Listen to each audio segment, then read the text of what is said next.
ফুলকপি। এই যে যেটাকে বলে আমরা ফুটে গেছে, ফুটেনি, দেখুন ভালো করে।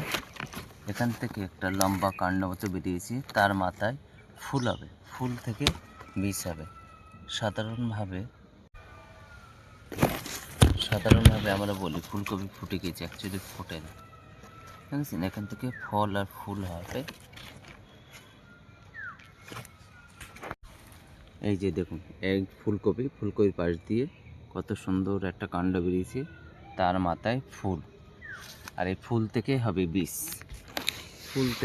বীজ, দেখুন কত সুন্দর এবং ভালো লাগছে, কত সুন্দর। দেখুন এই ফুলকপির পাশ দিয়ে হয়েছে, খুব সুন্দর এবং দারুণ লাগছে। এইভাবেই ফুল থেকে ফলে পরিণত হয়।